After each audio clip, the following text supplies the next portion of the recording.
ಓಂ ಶಾಂತಿ. ಇಂದಿನ ಮುರಳಿ ದಿನಾಂಕ 21/2/2025. ಪ್ರಾಪ್ತ ಮುರಳಿ. ಓಂ ಶಾಂತಿ. ಬಾಪ್ತಾದ ಮಧುಬನ. ಮಧುರ ಮಕ್ಕಳೇ, ಪಾಶ್ವೀತಾನರ್ ಆಗಬೇಕೆಂದರೆ ಬುದ್ಧಿಯೋಗವು ಸ್ವಲ್ಪವೂ ಸಹ ಎಲ್ಲಿಯೂ ಅಲೆದಾಡದಿರಲಿ. ಒಬ್ಬ ತಂದೆಯ ನೆನಪಿರಲಿ. ದೇಹವನ್ನು ನೆನಪು ಮಾಡುವವರು ಶ್ರೇಷ್ಠ ಪದವಿಯನ್ನು ಪಡೆಯಲು ಸಾಧ್ಯವಿಲ್ಲ. ಪ್ರಶ್ನೆ: ಎಲ್ಲದಕ್ಕಿಂತ ಉನ್ನತ ಗುರಿ ಯಾವುದಾಗಿದೆ? ಉತ್ತರ: ಆತ್ಮವು ಜೀವಿಸಿದಂತೆಯೇ ಸತ್ತು ಒಬ್ಬ ತಂದೆಗೆ ಬಲಿಹಾರಿಯಾಗುವುದು. ಮತ್ತೆ ಯಾರ್ದೂ ನೆನಪು ಬರಬಾರದು. ದೇಹಾಭಿಮಾನವು ಸಂಪೂರ್ಣವಾಗಿ ಹೊರಟು ಹೋಗಬೇಕು. ಇದೇ ಉನ್ನತ ಗುರಿಯಾಗಿದೆ. ನಿರಂತರ ಆತ್ಮಾಭಿಮಾನಿಯಾಗಿರಬೇಕು. ಇದೇ ಅತಿ ದೊಡ್ಡ ಗುರಿಯಾಗಿದೆ. ಇದರಿಂದಲೇ ಕರ್ಮಾತೀತ ಸ್ಥಿತಿಯನ್ನು ಪ್ರಾಪ್ತಿ ಮಾಡಿಕೊಳ್ಳುವಿರಿ. ಗೀತೆ: ನೀವು ಪ್ರೀತಿಯ ಸಾಗರನಾಗಿದ್ದೀರಿ. ಓಂ ಶಾಂತಿ. ಈಗ ಈ ಗೀತೆಯು ಸಹ ತಪ್ಪಾಗಿದೆ. ಪ್ರೀತಿಯ ಸಾಗರ ಎನ್ನುವ ಬದಲು ಜ್ಞಾನದ ಸಾಗರನೆಂದಿರಬೇಕು. ಪ್ರೀತಿಯ ಲೋಟ ಇರುವುದಿಲ್ಲ. ಲೋಟ ಗಂಗಾಜಲ ಮುಂತಾದವುಗಳಿಗೆ ಇರುತ್ತದೆ. ಅಂದರೆ ಇದು ಭಕ್ತಿ ಮಾರ್ಗದ ಮಹಿಮೆಯಾಗಿದೆ. ಅದು ತಪ್ಪು ಮತ್ತು ಇದು ಸರಿಯಾಗಿದೆ. ತಂದೆಯು ಮೊಟ್ಟ ಮೊದಲಿಗೆ ಜ್ಞಾನಸಾಗರನಾಗಿದ್ದಾರೆ. ಮಕ್ಕಳಲ್ಲಿ ಸ್ವಲ್ಪ ಜ್ಞಾನವಿದ್ದರೂ ಸಹ ಬಹಳ ಶ್ರೇಷ್ಠ ಪದವಿಯನ್ನು ಪ್ರಾಪ್ತಿ ಮಾಡಿಕೊಳ್ಳುತ್ತಾರೆ. ಮಕ್ಕಳಿಗೆ ತಿಳಿದಿದೆ, ಈ ಸಮಯದಲ್ಲಿ ನಾವು ಅವಶ್ಯವಾಗಿ ಚೈತನ್ಯ ದಿಲ್ವಾಡ ಮಂದಿರವಾಗಿದೆ ಮತ್ತು ಇದು ಚೈತನ್ಯವಾಗಿದೆ. ಇದು ಸಹ ಆಶ್ಚರ್ಯಕರವಾಗಿದೆ ಅಲ್ಲವೇ? ಎಲ್ಲಿ ಜಡ ನೆನಪಾರ್ಥವಿದೆಯೋ ಅಲ್ಲಿ ನೀವೀಗ ಬಂದು ಚೈತನ್ಯದಲ್ಲಿ ಕುಳಿತಿದ್ದೀರಿ. ಆದರೆ ಮನುಷ್ಯರು ಇದನ್ನು ತಿಳಿದುಕೊಳ್ಳುತ್ತಾರೆಯೇ? ಮುಂದೆ ಹೋದಂತೆ ಅವಶ್ಯವಾಗಿ ಇದು ಈಶ್ವರೀಯ ವಿದ್ಯಾಲಯವಾಗಿದೆ. ಇಲ್ಲಿ ಸ್ವಯಂ ಭಗವಂತನೇ ಓದಿಸುತ್ತಾರೆ. ಇದಕ್ಕಿಂತ ದೊಡ್ಡ ವಿಶ್ವವಿದ್ಯಾಲಯ ಮತ್ಯಾವುದೂ ಇಲ್ಲ ಎಂಬ ಮಾತನ್ನು ಅರಿತುಕೊಳ್ಳುತ್ತಾರೆ. ಮತ್ತು ಇದು ಚೈತನ್ಯ ದಿಲ್ವಾಡ ಮಂದಿರವಾಗಿದೆ ಎಂಬುದನ್ನು ಸಹ ತಿಳಿದುಕೊಳ್ಳುತ್ತಾರೆ. ಈ ದಿಲ್ವಾಡ ಮಂದಿರವು ನಿಮ್ಮ ನಿಖರವಾದ ನೆನಪಾರ್ಥವಾಗಿದೆ. ಮೇಲ್ಭಾಗದಲ್ಲಿ ಸೂರ್ಯವಂಶಿ ಮತ್ತು ಚಂದ್ರವಂಶಿಯರಿದ್ದಾರೆ. ಕೆಳಗೆ ಆದಿದೇವ, ಆದಿದೇವಿ ಮತ್ತು ಮಕ್ಕಳು ಕುಳಿತಿದ್ದಾರೆ. ಇವರ ಹೆಸರಾಗಿದೆ ಬ್ರಹ್ಮ. ನಂತರ ಸರಸ್ವತಿಯು ಬ್ರಹ್ಮನ ಮಗಳಾಗುತ್ತಾರೆ. ಪ್ರಜಾಪಿತ ಬ್ರಹ್ಮನಿದ್ದಾರೆಂದರೆ ಅವಶ್ಯವಾಗಿ ಗೋಪಿಕೆಯರು ಇದ್ದಾರಲ್ಲವೇ? ಅದು ಜಡಚಿತ್ರವಾಗಿದೆ. ಯಾರು ಇದ್ದು ಹೋಗಿದ್ದಾರೆಯೋ ಅವರ ಚಿತ್ರಗಳನ್ನು ಮಾಡಲಾಗಿದೆ. ಯಾರಾದರೂ ಮರಣ ಹೊಂದಿದರೆ ತಕ್ಷಣ ಅವರ ಚಿತ್ರಗಳನ್ನು ಮಾಡಿಸುತ್ತಾರೆ. ಅವರ ಪದವಿ ಚರಿತ್ರೆಯಂತೂ ಯಾರಿಗೂ ತಿಳಿದಿಲ್ಲ. ಅವರ ಕರ್ತವ್ಯದ ಬಗ್ಗೆ ತಿಳಿಯಲಿಲ್ಲವೆಂದರೆ ಆ ಚಿತ್ರವು ಯಾವುದೇ ಪ್ರಯೋಜನವಿಲ್ಲ. ಅವರ ಪರಿಚಯದಿಂದಲೇ ಇಂಥವರು ಇಂಥ ಕರ್ತವ್ಯವನ್ನು ಮಾಡಿ ಹೋಗಿದ್ದಾರೆಂದು ತಿಳಿಯುತ್ತದೆ. ಈಗ ಯಾವ ದೇವತೆಗಳ ಮಂದಿರಗಳಿವೆಯೋ ಅವರ ಕರ್ತವ್ಯ ಮತ್ತು ಚರಿತ್ರೆಯ ಬಗ್ಗೆ ಯಾರಿಗೂ ತಿಳಿದಿಲ್ಲ. ಸರ್ವಶ್ರೇಷ್ಠ ಶಿವತಂದೆಯನ್ನು ಸಹ ಯಾರೂ ಅರಿತುಕೊಂಡಿಲ್ಲ. ಈ ಸಮಯದಲ್ಲಿ ನೀವು ಮಕ್ಕಳು ಎಲ್ಲರ ಚರಿತ್ರೆಯನ್ನು ಅರಿತುಕೊಂಡಿದ್ದೀರಿ. ಮುಖ್ಯವಾಗಿ ಯಾರ್ಯಾರು ಬಂದು ಹೋಗಿದ್ದಾರೆ, ಯಾರನ್ನು ಪೂಜಿಸುತ್ತೇವೆ ಎಂಬುದೆಲ್ಲವೂ ತಿಳಿದಿದೆ. ಸರ್ವಶ್ರೇಷ್ಠ ಭಗವಂತನಾಗಿದ್ದಾರೆ. ಶಿವಾಕ್ತಿಯನ್ನು ಆಚರಿಸುತ್ತೀರೆಂದರೆ ಅವಶ್ಯವಾಗಿ ಅವರ ಅವತರಣೆಯಾಗಿದೆ. ಆದರೆ ಯಾವಾಗ ಆಯಿತು, ಅವರು ಬಂದು ಏನು ಮಾಡಿದರು, ಇದು ಯಾರಿಗೂ ತಿಳಿದಿಲ್ಲ. ಶಿವನ ಜೊತೆ ಬ್ರಹ್ಮನು ಇದ್ದೇ ಇರುವರು. ಆದಿದೇವ ಮತ್ತು ಆದಿದೇವಿ ಯಾರಾಗಿದ್ದಾರೆ? ಅವರಿಗೆ ಇಷ್ಟೊಂದು ಭುಜಗಳನ್ನು ಏಕೆ ತೋರಿಸಿದ್ದಾರೆ? ಏಕೆಂದರೆ ವೃದ್ಧಿಯಂತೂ ಆಗುತ್ತದೆ ಅಲ್ಲವೇ? ಪ್ರಜಾಪಿತ ಬ್ರಹ್ಮನಿಂದ ಎಷ್ಟೊಂದು ವೃದ್ಧಿಯಾಗುತ್ತದೆ. 100 ಭುಜಗಳು 1000 ಭುಜಧಾರಿ ಎಂದು ಬ್ರಹ್ಮನಿಗೆ ಹೇಳುತ್ತಾರೆ. ವಿಷ್ಣು ಮತ್ತು ಶಂಕರನಿಗೆ ಇಷ್ಟು ಭುಜಗಳಿವೆ ಎಂದು ಹೇಳುವುದಿಲ್ಲ. ಅಂದ ಮೇಲೆ ಬ್ರಹ್ಮನಿಗಾಗಿ ಏಕೆ ಹೇಳುತ್ತಾರೆ? ಇಡೀ ವಂಶಾವಳಿ ಎಲ್ಲವೂ ಈ ಪ್ರಜಾಪಿತ ಬ್ರಹ್ಮಣದೇ ಆಗಿದೆಯಲ್ಲವೇ? ಇದು ಯಾವುದೇ ಸ್ಥೂಲ ಭಾವುಗಳ ಮಾತಲ್ಲ. ಸಾವಿರ ಭುಜಧಾರಿ ಬ್ರಹ್ಮನೆಂದು ಬಲೆ ಹೇಳುತ್ತಾರೆ, ಆದರೆ ಅರ್ಥವನ್ನು ತಿಳಿದುಕೊಂಡಿದ್ದಾರೆಯೇ? ಈಗ ನೀವು ಪ್ರತ್ಯೇಕ ರೂಪದಲ್ಲಿ ಪ್ರತ್ಯಕ್ಷ ರೂಪದಲ್ಲಿ ನೋಡಿ, ಬ್ರಹ್ಮನಿಗೆ ಎಷ್ಟೊಂದು ಭುಜಗಳಿವೆ, ಅರ್ಥಾತ್ ಸಂತಾನರಿದ್ದಾರೆ. ಇವು ಬೆಹದ್ದಿನ ಭುಜಗಳಾಗಿವೆ. ಪ್ರಜಾಪಿತ ಬ್ರಹ್ಮನಂತೂ ಎಲ್ಲರೂ ಒಪ್ಪುತ್ತಾರೆ, ಆದರೆ ಅವರ ಪರಿಚಯವು ತಿಳಿದಿಲ್ಲ. ಆತ್ಮಕ್ಕೆ ಬಾಹುಗಳಿರುವುದಿಲ್ಲ, ಬಾಹುಗಳು ಶರೀರಕ್ಕೆ ಇರುತ್ತವೆ. ಇಷ್ಟು ಕೋಟ್ಯಾಂತರ ಸಹೋದರ ಆತ್ಮಗಳಿದ್ದಾರೆಂದ ಮೇಲೆ ಅವರ ಭುಜಗಳು ಎಷ್ಟೊಂದಾಯಿತು? ಯಾವಾಗ ಪೂರ್ಣ ರೀತಿಯಲ್ಲಿ ಜ್ಞಾನವನ್ನು ಅರಿತುಕೊಳ್ಳುವರು, ಆಗಲೇ ಈ ಮಾತುಗಳನ್ನು ತಿಳಿಸಿಕೊಡಲಾಗಿದೆ. ಮೊಟ್ಟ ಮೊದಲು ಮುಖ್ಯ ಮಾತು ಒಂದೇ ಆಗಿದೆ. ತಂದೆಯು ತಿಳಿಸುತ್ತಾರೆ, ನನ್ನನ್ನು ನೆನಪು ಮಾಡಿ ಮತ್ತು ಆಸ್ತಿಯನ್ನು ನೆನಪು ಮಾಡಿ. ತಂದೆಗೆ ಜ್ಞಾನಸಾಗರನೆಂದು ಗಾಯನವಿದೆ. ಎಷ್ಟೊಂದು ವಿಚಾರಗಳನ್ನು ತಿಳಿಸುತ್ತಾರೆ. ಇಷ್ಟೆಲ್ಲ ವಿಚಾರಗಳು ನೆನಪಿನಲ್ಲಿರುವುದಿಲ್ಲ, ಕೇವಲ ಸಾರವಷ್ಟೇ ಬುದ್ಧಿಯಲ್ಲಿ ಉಳಿಯುತ್ತದೆ. ಕೊನೆಯಲ್ಲಿ ಇದೇ ಜ್ಞಾನದ ಸಾರವಾಗುತ್ತದೆ, ಮನ್ಮನಾಭವ. ಕೃಷ್ಣನಿಗೆ ಜ್ಞಾನಸಾಗರನೆಂದು ಹೇಳುವುದಿಲ್ಲ. ಕೃಷ್ಣನು ರಚನೆಯಾಗಿದ್ದಾನೆ, ರಚಯಿತನು ಒಬ್ಬರೇ ತಂದೆಯಾಗಿದ್ದಾರೆ. ತಂದೆ ಎಲ್ಲರಿಗೆ ಆಸ್ತಿಯನ್ನು ಕೊಡುತ್ತಾರೆ, ಮನೆಗೆ ಕರೆದುಕೊಂಡು ಹೋಗುತ್ತಾರೆ. ತಂದೆಯ ಮತ್ತು ಆತ್ಮಗಳ ಮನೆಯಾಗಿದೆ ಶಾಂತಿಧಾಮ. ವಿಷ್ಣುಪುರಿಗೆ ತಂದೆಯ ಮನೆಯೆಂದು ಹೇಳುವುದಿಲ್ಲ, ಮನೆಯು ಮೂಲವತನವಾಗಿದೆ. ಇಲ್ಲಿ ಆತ್ಮಗಳ ನಿವಾಸ ಮಾಡುತ್ತಾರೆ. ಇವೆಲ್ಲ ಮಾತುಗಳನ್ನು ಸೂಕ್ಷ್ಮ ಬುದ್ಧಿಯುಳ್ಳ ಮಕ್ಕಳೇ ಧಾರಣೆ ಮಾಡುತ್ತಾರೆ. ಇಷ್ಟೆಲ್ಲ ಜ್ಞಾನವು ಯಾರ ಬುದ್ಧಿಯಲ್ಲಿಯೂ ಇರಲು ಸಾಧ್ಯವಿಲ್ಲ. ಇಷ್ಟೆಲ್ಲ ಕಾಗದಗಳನ್ನು ಬರೆಯುವುದಕ್ಕೂ ಸಾಧ್ಯವಿಲ್ಲ. ಎಲ್ಲರ ಬಳಿ ಇರುವ ಎಲ್ಲ ಮರುಳಿಗಳನ್ನು ಒಟ್ಟುಗೂಡಿಸುತ್ತಾ ಹೋದರೆ ಈ ಹಾಲ್ಗಿಂತಲೂ ಹೆಚ್ಚಾಗಿ ಬಿಡುತ್ತದೆ. ಆ ವಿದ್ಯೆಯಲ್ಲಿಯೂ ಸಹ ಎಷ್ಟೊಂದು ಪುಸ್ತಕಗಳಿರುತ್ತವೆ. ಪರೀಕ್ಷೆಯನ್ನು ತೇರ್ಗಡೆ ಮಾಡಿದರೆಂದರೆ ಅದರ ಸಾರವು ಬುದ್ಧಿಯಲ್ಲಿ ಕುಳಿತುಕೊಳ್ಳುತ್ತದೆ. ವಕೀಲ್ ವಿದ್ಯೆಯ ಪರೀಕ್ಷೆಯನ್ನು ತೇರ್ಗಡೆ ಮಾಡಿದರೆ ಆದ್ದರಿಂದ ಒಂದು ಜನ್ಮಕ್ಕಾಗಿ ಅಲ್ಪಕಾಲದ ಸುಖವು ಸಿಗುತ್ತದೆ. ಅದು ವಿನಾಶಿ ಸಂಪಾದನೆಯಾಗಿದೆ. ನಿಮಗಂತೂ ಈಗ ಈ ತಂದೆಯು ಭವಿಷ್ಯಕ್ಕಾಗಿ ಅವಿನಾಶಿ ಸಂಪಾದನೆಯನ್ನು ಮಾಡಿಸುತ್ತಾರೆ. ಉಳಿದಂತೆ ಯಾರೆಲ್ಲ ಗುರು ಗೋಸಾಯಿ ಮುಂತಾದವರಿದ್ದಾರೆಯೋ ಅವರೆಲ್ಲರೂ ವಿನಾಶಿ ಸಂಪಾದನೆ ಮಾಡಿಸುತ್ತಾರೆ. ವಿನಾಶವು ಸಮೀಪ ಬರುತ್ತಾ ಹೋದಂತೆ ಸಂಪಾದನೆಯು ಕಡಿಮೆಯಾಗುತ್ತಾ ಹೋಗುತ್ತದೆ.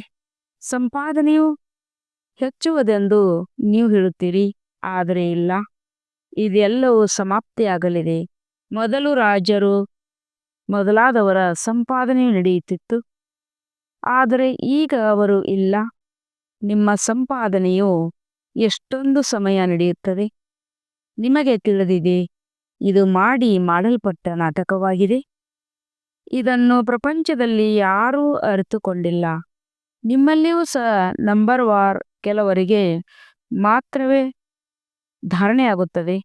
ಕೆಲವರಂತೂ ಏನನ್ನೂ ತಿಳಿಸಿಕೊಡುವುದಿಲ್ಲ. ನಾವು ನಮ್ಮ ಮಿತ್ರ ಸಂಬಂಧಿಗಳಿಗೆ ತಿಳಿಸಿಕೊಡುತ್ತೇವೆಂದು ಕೆಲವರು ಹೇಳುತ್ತಾರೆ. ಅದು ಸಹ ಅಲ್ಪ ಕಾಲದಾಯ್ತಲ್ಲವೇ? ಪ್ರದರ್ಶಿನಿ ಇತ್ಯಾದಿಗಳಲ್ಲಿ ಅನ್ಯರಿಗೆ ಏಕೆ ತಿಳಿಸಿಕೊಡುವುದಿಲ್ಲ? ಇದಕ್ಕೆ ಕಾರಣವೇನೆಂದರೆ ಅವರಲ್ಲಿ ಪೂರ್ಣ ಜ್ಞಾನ ಧಾರಣೆ ಇಲ್ಲ. ನಾನೇ ಎಲ್ಲ ತಿಳಿದವನೆಂದು ತಿಳಿಯಬಾರದಲ್ಲವೇ? ಸರ್ವೀಸಿನ ಉಮ್ಮಂಗವಿದ್ದರೆ ಯಾರು ಬಹಳ ಚೆನ್ನಾಗಿ ತಿಳಿಸಿಕೊಡುವರು ಅವರಿಂದ ಕೇಳಬೇಕು. ತಂದೆಯು ಶ್ರೇಷ್ಠ ಪದವಿಯನ್ನು ಪ್ರಾಪ್ತಿ ಮಾಡಿಸಲು ಬಂದಿದ್ದಾರೆಂದರೆ ಪುರುಷಾರ್ಥ ಮಾಡಬೇಕಲ್ಲವೇ? ಆದರೆ ಅದೃಷ್ಟದಲ್ಲಿಲ್ಲವೆಂದರೆ ಶ್ರೀಮತವನ್ನು ಪಾಲಿಸುವುದಿಲ್ಲ, ಮತ್ತೆ ಪದವಿ ಭ್ರಷ್ಟವಾಗಿ ಬಿಡುತ್ತದೆ. ನಾಟಕದ ಯೋಜನೆ ಅನುಸಾರ ರಾಜಧಾನಿಯು ಸ್ಥಾಪನೆಯಾಗುತ್ತಿದೆ. ಅದರಲ್ಲಿ ಎಲ್ಲ ಪ್ರಕಾರದವರು ಬೇಕಲ್ಲವೇ? ಮಕ್ಕಳು ತಿಳಿದುಕೊಳ್ಳಬಹುದಾಗಿದೆ. ಕೆಲವರು ಒಳ್ಳೆಯ ಪ್ರಜೆಗಳಾಗುವವರಿದ್ದಾರೆ. ಕೆಲವರು ಕಡಿಮೆ. ತಂದೆಯು ತಿಳಿಸುತ್ತಾರೆ, ನಾನು ನಿಮಗೆ ರಾಜಯುಗವನ್ನು ಕಲಿಸಲು ಬಂದಿದ್ದೇನೆ. ದಿಲವಾಡ ಮಂದಿರದಲ್ಲಿ ರಾಜರ ಚಿತ್ರವಿದೆಯಲ್ಲವೇ? ಯಾರು ಪೂಜ್ಯರಾಗುತ್ತಾರೆ ಅವರೇ ನಂತರ ಪೂಜಾರಿ ಆಗುತ್ತಾರೆ. ರಾಜಾರಾಣಿಯ ಪದವಿಯಂತೂ ಶ್ರೇಷ್ಠವಾಗುತ್ತಿದೆ ಅಲ್ಲವೇ? ನಂತರ ವಾಮ ಮಾರ್ಗದಲ್ಲಿ ಬಂದಾಗಲೂ ರಾಜರು ಅಥವಾ ದೊಡ್ಡ ದೊಡ್ಡ ಸಾಹುಕಾರಂತೂ ಆಗಿರುತ್ತಾರೆ. ಜಗನ್ನಾಥ್ ಮಂದಿರದಲ್ಲಿ ಎಲ್ಲರಿಗೆ ಕಿರೀಟವನ್ನು ತೋರಿಸಿದ್ದಾರೆ. ಪ್ರಜೆಗಳಂತೂ ಕಿರೀಟವಿಲ್ಲ. ಕಿರೀಟಧಾರಿ ರಾಜರನ್ನು ವಿಕಾರದಲ್ಲಿ ತೋರಿಸುತ್ತಾರೆ. ಸುಖ ಸಂಪತ್ತು ಅವರಿಗೆ ಬಹಳ ಇರುವುದು. ಸಂಪತ್ತು ಹೆಚ್ಚು ಕಡಿಮೆ ಇದ್ದೇ ಇರುತ್ತದೆ. ವಜ್ರದ ಮಹಲಗಳು ಮತ್ತು ಬೆಳ್ಳಿಯ ಮಹಲಗಳಲ್ಲಿ ಅಂತರವಂತೂ ಇರುತ್ತದೆಯಲ್ಲವೇ? ಆದ್ದರಿಂದ ತಂದೆಯು ಮಕ್ಕಳಿಗೆ ತಿಳಿಸುತ್ತಾರೆ, ಮಕ್ಕಳೇ, ಒಳ್ಳೆಯ ಪುರುಷಾರ್ಥ ಮಾಡಿ ಶ್ರೇಷ್ಠ ಪದವಿಯನ್ನು ಪಡೆಯಿರಿ. ರಾಜರಿಗೆ ಹೆಚ್ಚು ಸುಖವಿರುತ್ತದೆ. ಅಲ್ಲಿ ಎಲ್ಲರೂ ಸುಖಿಯಾಗಿರುತ್ತಾರೆ. ಹೇಗೆ ಇಲ್ಲಿ ಎಲ್ಲರಿಗೂ ದುಃಖವಿದೆ, ರೋಗ ಮೊದಲಾದವುಗಳು ಎಲ್ಲರಿಗೂ ಇದ್ದೇ ಇರುತ್ತದೆ. ಆದರೆ ಸತ್ಯಯುಗದಲ್ಲಿ ಸುಖವೇ ಸುಖವಿರುತ್ತದೆ. ಆದರೂ ಪದವಿಗಳಲ್ಲಿ ಪುರುಷಾರ್ಥ ಮಾಡುತ್ತಾ ಇರಿ. ನಿರ್ಬಲರಾಗಬೇಡಿ. ಪುರುಷಾರ್ಥದಿಂದಲೇ ನಾಟಕದನುಸಾರ ಇವರ ಸದ್ಗತಿಯು ಇಷ್ಟೇ ಇದೆ ಎಂಬುದನ್ನು ತಿಳಿದು ಬರುತ್ತದೆ. ತಮ್ಮ ಸದ್ಗತಿಗಾಗಿ ಶ್ರೀಮತದಂತೆ ನಡೆಯಬೇಕಾಗಿದೆ. ಶಿಕ್ಷಕರ ಮತದನುಸಾರ ವಿದ್ಯಾರ್ಥಿಯು ನಡೆಯದಿದ್ದರೆ ಏನೂ ಪ್ರಯೋಜನವಿಲ್ಲ. ಎಲ್ಲರೂ ನಂಬರ್ ವಾರ್ ಪುರುಷಾರ್ಥದನುಸಾರವಿದ್ದಾರೆ. ಇದನ್ನು ಮಾಡಲು ನಮ್ಮಿಂದ ಸಾಧ್ಯವಿಲ್ಲವೆಂದು ಒಂದು ವೇಳೆ ಯಾರಾದರೂ ಹೇಳಿದರೆ ಮತ್ತಿನ್ನೇನು ಕಲಿಯುತ್ತೀರಿ? ಕಲಿತು ಬುದ್ಧಿವಂತರಾಗಬೇಕು. ಆದ್ದರಿಂದ ಇವರು ಬಹಳ ಚೆನ್ನಾಗಿ ತಿಳಿಸುತ್ತಾರೆಂದು ಎಲ್ಲರೂ ಹೇಳಲಿ. ಆದರೆ ಆತ್ಮವು ಜೀವಿಸಿದಂತೆಯೇ ಸತ್ತು ಒಬ್ಬ ತಂದೆಯ ಮಗುವಾಗುವುದು. ಮತ್ಯಾವುದೇ ನೆನಪು ಬರದೇ ಇರುವುದು. ದೇಹಾಭಿಮಾನವು ಸಂಪೂರ್ಣ ಕಳೆಯುವುದು. ಇದು ಉನ್ನತ ಗುರಿಯಾಗಿದೆ. ಆತ್ಮಾಭಿಮಾನ ಸ್ಥಿತಿಯನ್ನು ಪ್ರಾಪ್ತಿ ಮಾಡಿಕೊಳ್ಳುವುದೇ ಅತಿ ದೊಡ್ಡ ಗುರಿಯಾಗಿದೆ.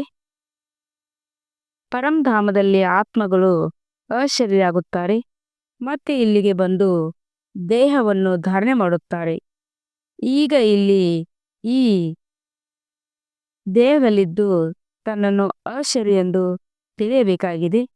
ಆದರೆ ಇದು ಬಹಳ ದೊಡ್ಡ ಕರ್ಮಾತೀತ ಸ್ಥಿತಿಯಲ್ಲಿರಬೇಕಾಗಿದೆ. ಸರ್ಪಕ್ಕೂ ಸಹ ಬುದ್ಧಿ ಇದೆಯಲ್ಲವೇ? ತನ್ನ ಹಳೆಯ ಪೊರೆಯನ್ನು ಬಿಟ್ಟು ಬಿಡುತ್ತದೆ. ಅಂದ ಮೇಲೆ ನೀವು ದೇಹಾಭಿಮಾನದಿಂದ ಎಷ್ಟೊಂದು ಹೊರಬರಬೇಕಾಗಿದೆ. ಮೂಲವಚನದಲ್ಲಂತೂ ನೀವು ದೇಹಿ ಅಭಿಮಾನಿಯಾಗಿರುತ್ತೀರಿ. ಆದರೆ ಇಲ್ಲಿ ದೇಹದಲ್ಲಿರುತ್ತಾ ತನ್ನನ್ನು ಆತ್ಮವೆಂದು ತಿಳಿಯಬೇಕಾಗಿದೆ. ದೇಹಾಭಿಮಾನವನ್ನು ಸಂಪೂರ್ಣವಾಗಿ ಕಳೆಯಬೇಕು. ಇದು ಎಷ್ಟು ದೊಡ್ಡ ಪರೀಕ್ಷೆಯಾಗಿದೆ.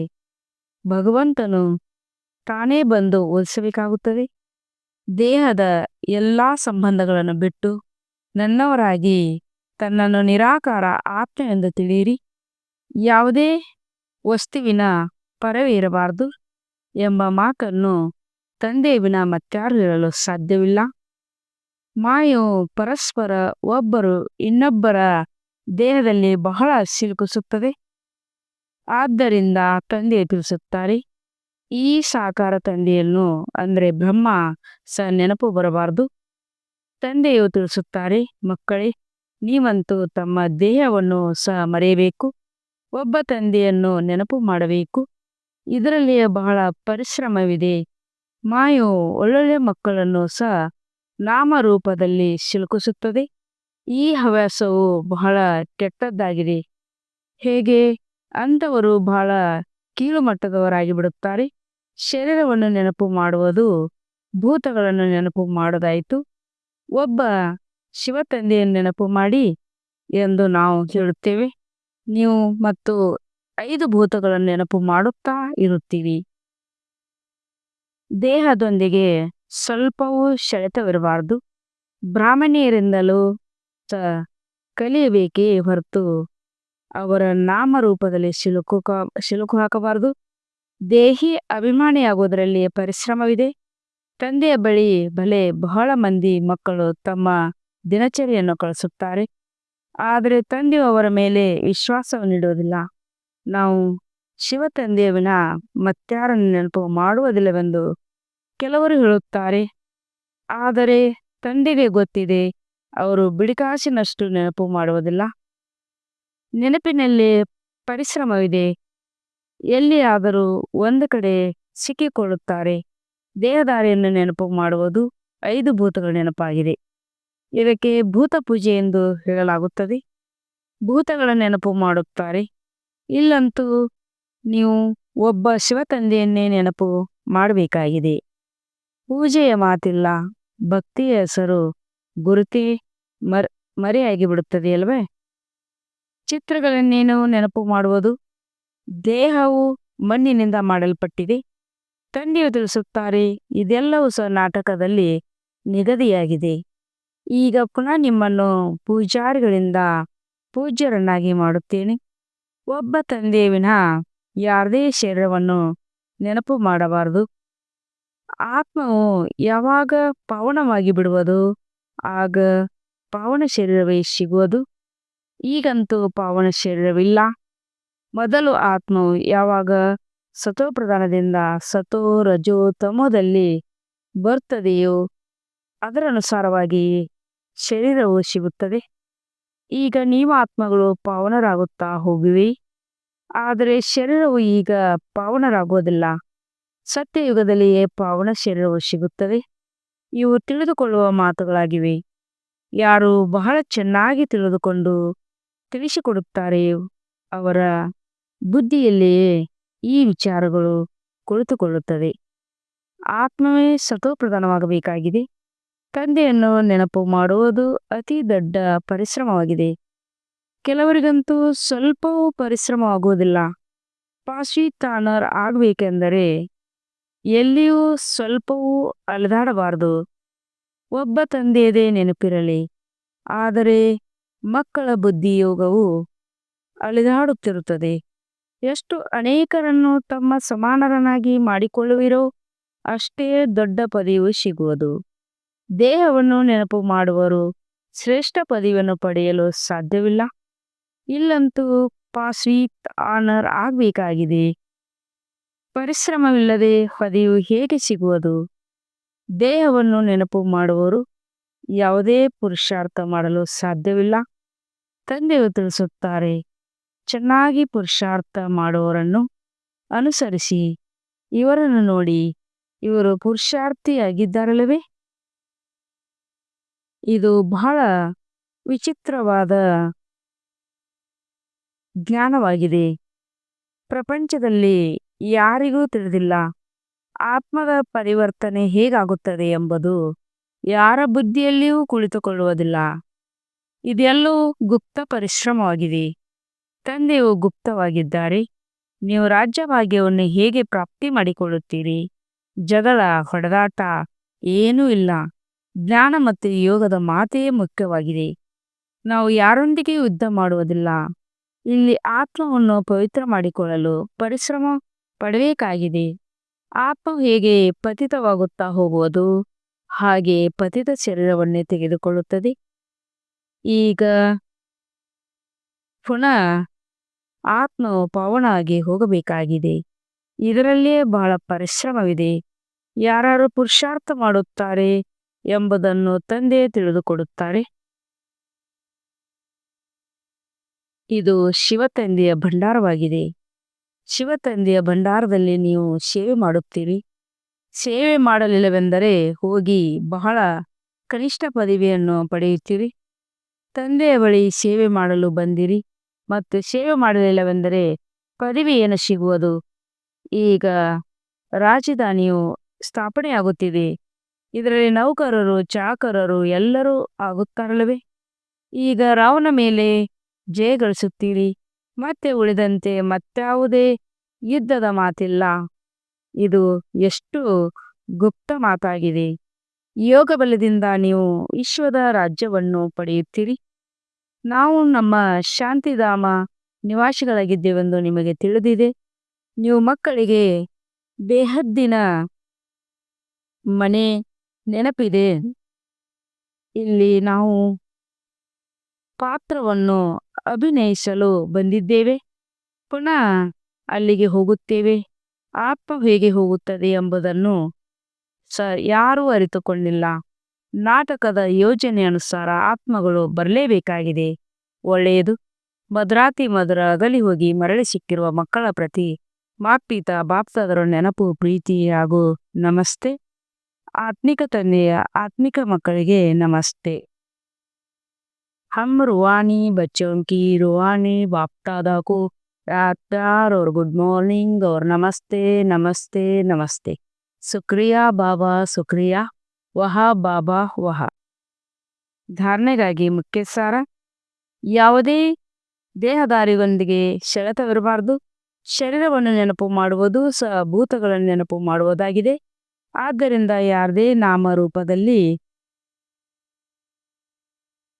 ಸಿಲುಕಿ ಹಾಕಿಕೊಳ್ಳಬಾರದು. ತಮ್ಮ ದೇಹದ ಪರಿವೆಯನ್ನು ಮರೆಯಬೇಕಾಗಿದೆ. 2ನೇ ಪಾಯಿಂಟ್: ಭವಿಷ್ಯಕ್ಕಾಗಿ ಅವಿನಾಶಿ ಸಂಪಾದನೆಯನ್ನು ಜಮಾ ಮಾಡಿಕೊಳ್ಳಬೇಕಾಗಿದೆ.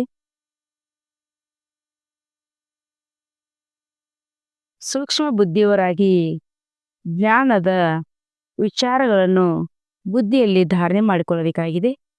ತಂದೆಯು ಏನೇನು ತಿಳಿಸುತ್ತಾರೆಯೋ ಅದನ್ನು ತಿಳಿದು ಅನ್ಯರಿಗೂ ತಿಳಿಸಬೇಕಾಗಿದೆ. ತಂದೆ ಸಮಾನ ವರದಾನಿಗಳಾಗಬೇಕಾಗಿದೆ.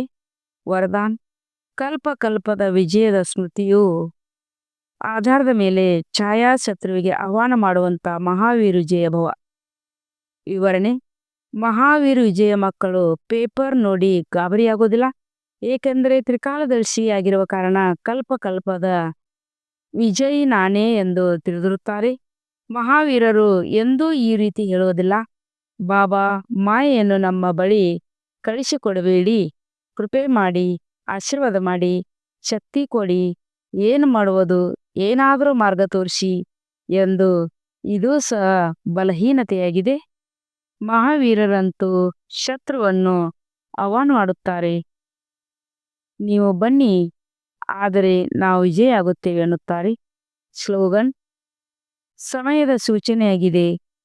ಸಮಾನರಾಗಿ, ಸಂಪನ್ನರಾಗಿ.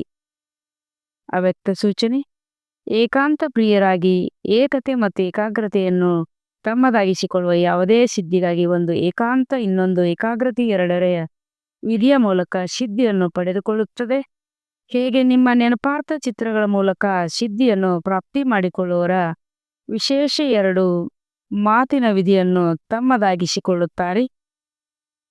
ಏಕಾಂತವಾಸಿ ಮತ್ತು ಏಕಾಗ್ರತೆ ಇದೇ ವಿಧಿ ನೀವು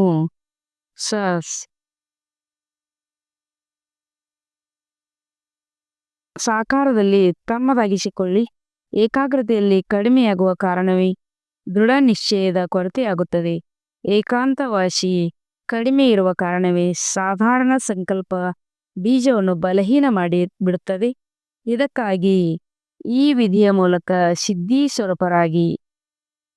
ಓಂ ಶಾಂತಿ.